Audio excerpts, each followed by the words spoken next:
শিল্পীময় তিনিও কালৰ অতীতৰ বৰ্তমানৰ অনাগত ভৱিষ্যতৰ আদিতেই যাত্ৰা কৰি অনাদিলে যাওঁ ধ্বংসৰ মাজেদি মই ৰূপান্তৰেদি ৰূপ পাই নৱতম সৃষ্টিৰ শলিতা জ্বলাওঁ নিজকে তিনিও কালৰ শিল্পী বুলি সদম্বে ঘোষণা কৰিব পৰা অসমী আইৰ বুকুত জন্ম লাভ কৰা ক্ষণজন্মা শিল্পী অসমৰ কলা সংগীত আকাশৰ চিৰ জ্যোতিষ্মান নক্ষত্ৰস্বৰূপ চিৰনমস্য শিল্পী জ্যোতিপ্ৰসাদ আগৰৱালা কলা সংগীতৰ ৰূপকাৰ হিচাপে আমি যাক ৰূপ কোঁৱৰ বুলি জানো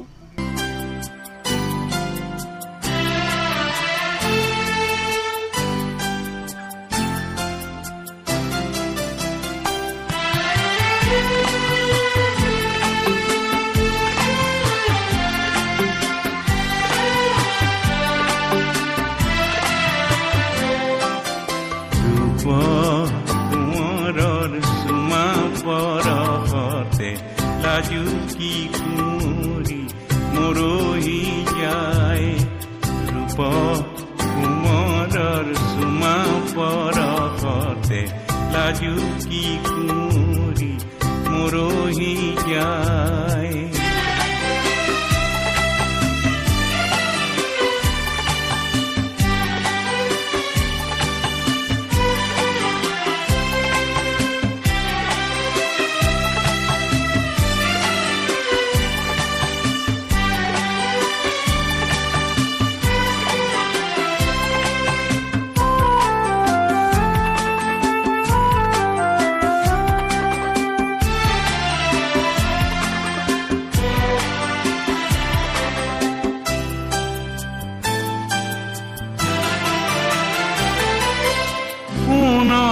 হুৱগা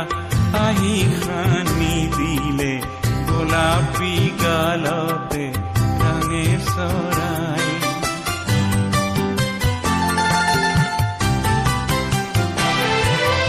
সোণতে হুৱগা আহি খানি দিলে গোলাপী গালতে ৰঙে চৰাই ৰূপ চুমা পৰশতে লাজুকি কুঁৱৰী মৰহি যায়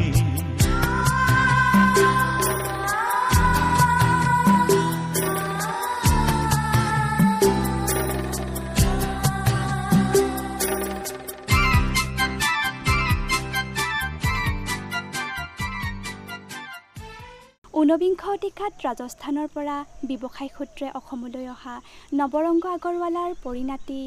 পৰমানন্দ আগৰৱালাৰ জ্যেষ্ঠ পুত্ৰ জ্যোতিপ্ৰসাদ আগৰৱালা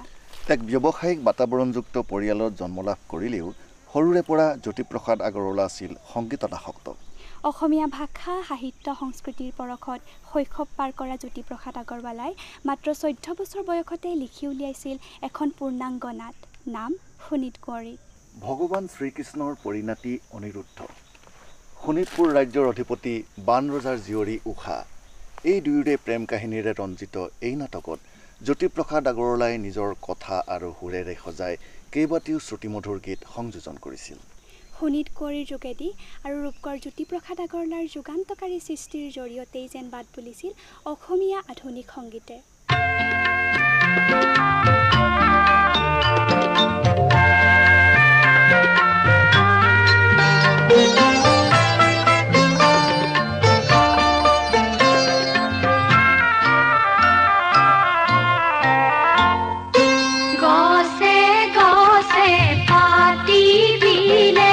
ফুলৰে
সৌন্দৰ্যে ফুলাৰ মন্ত্ৰ অহোৰাত্ৰি মাতে সেয়েহে আজি ইমান ফুল প্ৰভাতে প্ৰভাতে উৰে ৰাতি ফুলাৰ মন্ত্ৰ আওৰাই থকাৰ অন্তত প্ৰভাতৰ পাহি মেলা ফুলৰ দৰেই আছিল সুন্দৰৰ সাধক ৰূপকৰ্জনাৰ শিল্পী মন তেখেত আছিল বহুগুণী প্ৰতিভাৰ আকৰ জ্যোতিপ্ৰসাদ আগৰৱালা আছিল একেধাৰে গীতিকাৰ সুৰকাৰ নাট্যকাৰ বোলছবি নিৰ্মাতা তথা এক বিপ্লৱী মনীষাৰ প্ৰতীক তেখেতৰ দ্বাৰা ৰচিত নাটকসমূহ হ'ল শোণিত কুঁৱৰী কাৰেঙৰ লিগিৰি নিমাতী কইনা লভিতা অসমৰ ঐতিহাসিক সাংস্কৃতিক সামাজিক পটভূমিত ৰচিত এই আটাইকেইখন নাটকেই আজি শতিকা গৰকি যোৱাৰ পাছতো সমানেই জনপ্ৰিয় জ্যোতিপ্ৰসাদ আগৰৱালাই আছিল প্ৰথমজনা অসমীয়া বোলছবি প্ৰযোজক পৰিচালক 1937 চনতেই তেখেতে নিৰ্মাণ কৰি উলিয়াইছিল প্ৰথমখন অসমীয়া কথাছবি জয়মতী কিছুৱাৰ তনাৰে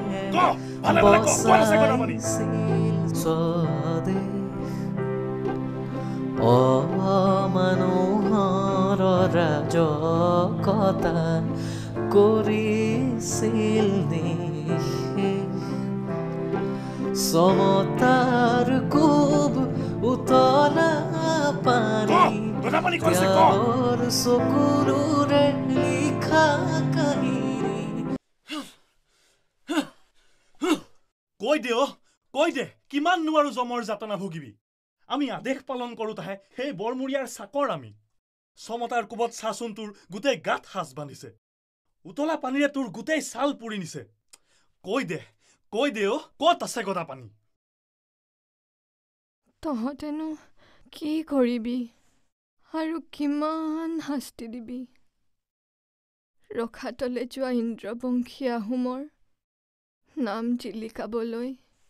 মোৰ বঙহৰ দেৱেই শেষ আশা তেওঁ আহিব আহোম ৰাজ্যত পুনৰ শান্তি আৰু সুশাসন প্ৰতিষ্ঠা হ'ব ইতিহাসে কিন্তু লালুকক কেতিয়াও ক্ষমা নকৰিব জেৰেঙা তাৰেই সাক্ষী হৈ ৰ'ব আধুনিক অসমৰ সাংস্কৃতিক জীৱনৰ আন্ধাৰ কোঠালিবোৰ পোহৰাই তুলিবলৈ অসমীয়াৰ কোলা শুৱনি কৰিবলৈ অহা জ্যোতিপ্ৰসাদ আগৰৱালাৰ আদৰ্শ পুৰুষ আছিল শ্ৰীকৃষ্ণক সংস্কৃতিৰ প্ৰতীক বুলি বিশ্বাস কৰিছিল জ্যোতিপ্ৰসাদে তাৰেই যেন এক নিদৰ্শন আছিল এই গীতটি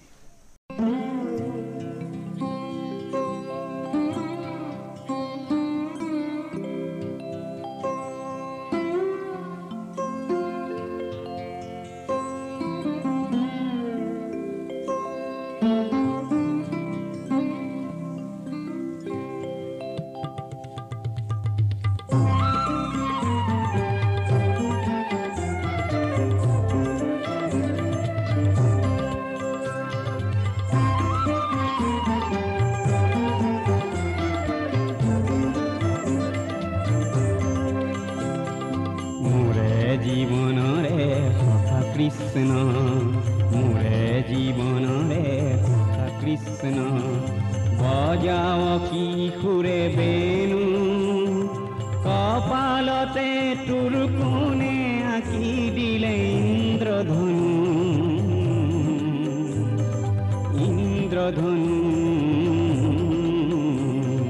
মোৰে জীৱনৰে কৃষ্ণ মোৰে জীৱনৰে কৃষ্ণ বজাও কিশোৰে বেণু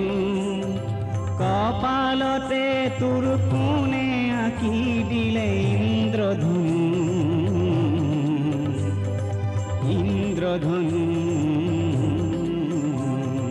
মোৰে জীৱনৰে কৃষ্ণ মোৰে জীৱনৰে কৃষ্ণ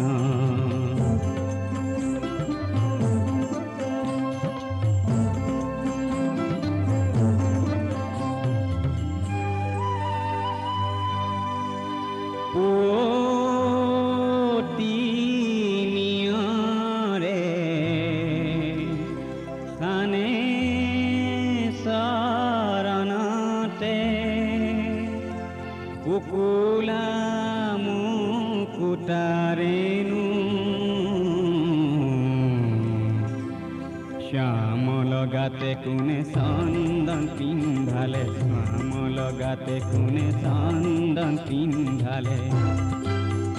ও তোর ফুল কোমলিয়া তনু ও তোর ফুল কোমলিয়া তনু বজাও কোনরে বেণু কৃষ্ণ তয় বজাও কোনরে বেণু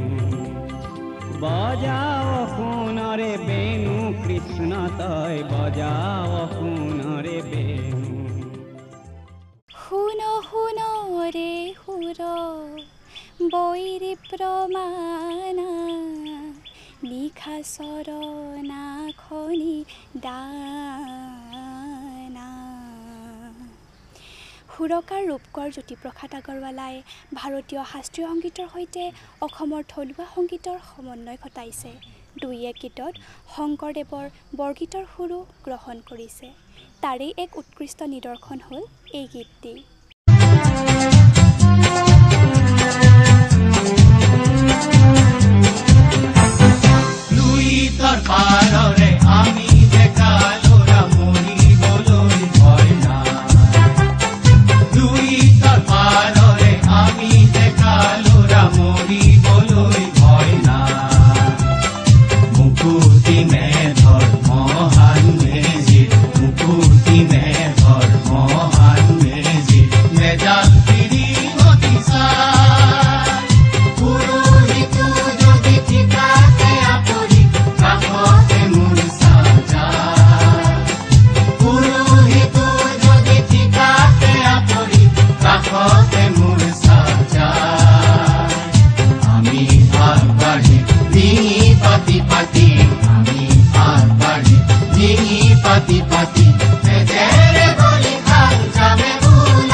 অনেক সুৰীয়া গীত উপহাৰ দিয়াৰ লগতে জ্যোতিপ্ৰসাদ আগৰৱালাই ভালে সংখ্যক কবিতা ৰচনা কৰি থৈ গৈছে আৰু কবিতাৰ পণ হৈছে স্বদেশ প্ৰেম। মই কাঞ্চনজংঘা তুষাৰ শুভ্ৰহীৰ ময়ে অভ্ৰভেদীবীৰ মোৰ জতা ঝৰি ঝৰি নিজৰি নিজৰি বয় নিগৰি নিগৰি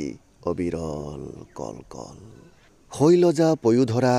পিয়ুষ সলিলা সুৰধুনী গংগা প্ৰথমৰ প্ৰভাতৰ অৰুণৰ জ্যোতি অন্ন নিজুৰি মোৰ আলোক নৃত্য কৰি বিয়পাই বিশ্বত ৰঞ্জন জ্যোতি সন্ধিয়াই সন্ধিয়াই বেলি বিদায় গানে দিগন্ত কৰে মুখৰিত। স্বদেশ প্ৰেম আৰু বিপ্লৱী ভাৱযুক্ত কবিতা ৰচনা কৰাৰ উপৰিও শিশু উপযোগী হোৱাকৈ ভালেসংখ্যক কবিতা ৰচনা কৰি অসমীয়া সাহিত্যৰ ভঁৰাল চহকী কৰি থৈ গৈছে ৰূপ কোঁৱৰজনাই। মা মই সপোনত দেখিলোঁ দুটা ভূতৰ পোৱালি আৰু দুজনী নাক জিলিকা চকু টেলেকা টিলিকা টিলিকা পিলিকা পিলিকা যখিনী ছোৱালী, এটা ক'লা এটা বগা নাঙঠ পিঙঠ ভূত, কথা পাতে টাকুত টাকুত কুট, এটাই ক'লে পুত পুত পুত, ইটোৱে মা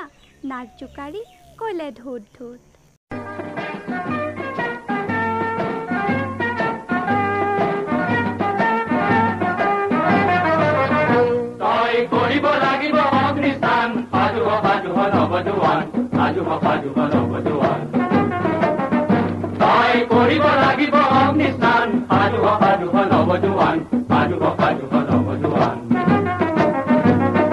জীবন যৌবন পৰিপ্ৰাণপণ ৰাঙলি কৰি দে ৰণাঙ্গন, জীবন যৌবন পৰিপ্ৰাণপণ ৰাঙলি কৰি দে ৰণাঙ্গন।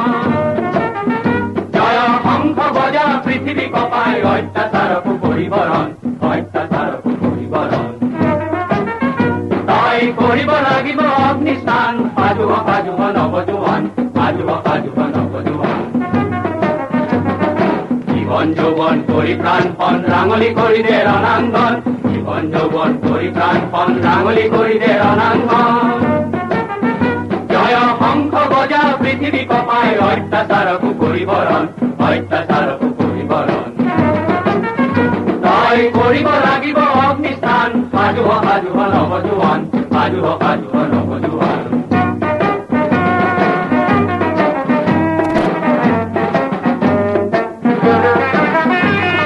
স্বাধীনতা ধন নতুবা মরণ লোহারে কিলেরে বাঁধিলা মন, স্বাধীনতা ধন নতুবা মরণ লোহারে কিলেরে বাঁধিলা মন। বজ্রকণ্ঠে বিশ্ব শুনা সত্যৰ জয়গান, কুকুৰ তেজেৰে ধুইলে আজি ভাৰতৰ অপমান। বজ্ৰকণ্ঠে বিশ্ব শুনা সত্যৰ জয়গান, কুকুৰ তেজেৰে ধুইলে আজি ভাৰতৰ অপমান। সাজুহ সাজুহ নৱজোৱান, সাজুহ সাজুহ নৱজোৱান। তই কৰিব লাগিব অগ্নিস্থান, সাজুহ সাজুহ নৱজোৱান, সাজুহ সাজুহ নৱজোৱান। তই কৰিব লাগিব অগ্নিস্থান, সাজুহ সাজুহ নৱজোৱান, সাজুহ সাজুহ নৱজোৱান, সাজুহ সাজুহ নৱজোৱান, সাজুহ সাজুহ নৱজোৱান। জ্যোতিপ্ৰসাদে কৈছে সংস্কৃতি বুৱতি সুতি ৰূপান্তৰেহে জগত ধুনীয়া কৰে। সদায় সৌন্দৰ্যৰ সাধনাত ব্ৰতী ৰূপৰ পূজাৰী এইজনা শিল্পীক অসমৰ অন্যতম প্ৰখ্যাত কবি আনন্দ চন্দ্ৰ বৰুৱাই ৰূপ কোঁৱৰ উপাধিৰে বিভূষিত কৰি যথোচিতভাৱে সন্মান যাচি থৈ গৈছে। মানুহক এক আলোকময় পথেৰে আগুৱাই নিবলৈ অভিনৱ জীৱনৰ অৰ্থৰ সন্ধান দিবলৈ প্ৰয়াস কৰা অসমৰ চিৰজ্যোতিষ্মান শিল্পী ৰূপ কোঁৱৰ জ্যোতিপ্ৰসাদ আগৰৱালাদেৱলৈ জনালোঁ সশ্ৰদ্ধ প্ৰণিপাত।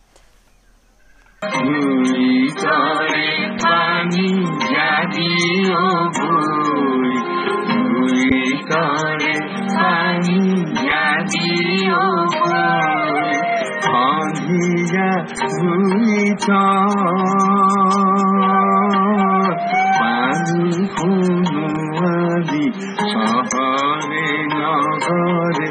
যাবিও বই, জয়ারে কীর্তি দেখে বিদেশে সাগরে নগরে বুঝিবি কই,